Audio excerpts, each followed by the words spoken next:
Hello, Marc Ostwald from ADM Investor Services International, with some thoughts on the US Treasury curve move and its impact on other markets, and indeed what evidence there is that this is prompting any volatility, if at all. So my first chart this week is the US 10-year yield spread.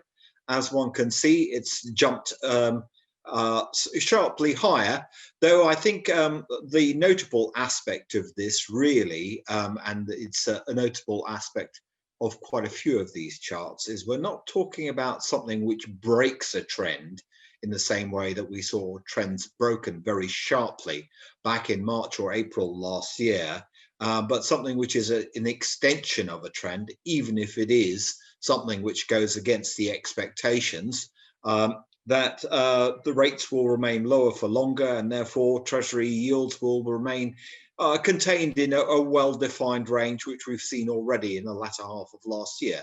That's clearly not the case. My second chart is the US German 10-year yield spread. And I mention this one simply because this is always important in terms of currency direction, above all for dollar euro. It doesn't always trade in line with it, but nevertheless what one can see is, as much as it's been higher, we are definitely trending in a direction which is far more favorable for the US dollar, which brings me to my third chart, which is the US dollar index. Now this puts that recovery that we've seen in the dollar versus the euro into some perspective. It's clearly a very, very modest one. It doesn't mean by any manner of means that the dollar is out of the woods yet, but it is a reminder that interest rates differentials do matter. And this is important because if we do get the sort of stimulus that people are talking about from the new Biden government, then there will be further upward pressure on yields and expectations of a stronger recovery there, while the hampered process of vaccination distribution in Europe will leave people wondering whether we are going to get the recovery as soon as people had been hoping in Europe. So how has this played out in terms of volatility indices? I think that's an important point.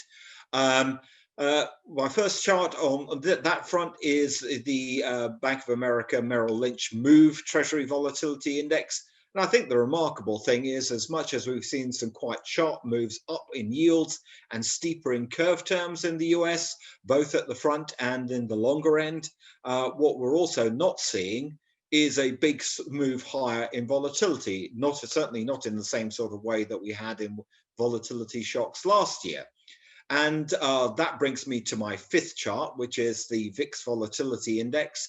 And as one can see there, the trend remains the same. People on any spike in volatility continue to believe that the best thing to do is sell volatility. There is a good deal of complacency. There's a good deal of lack of reaction to anything which is negative, be that market news, economic news, or indeed political news, as we've seen.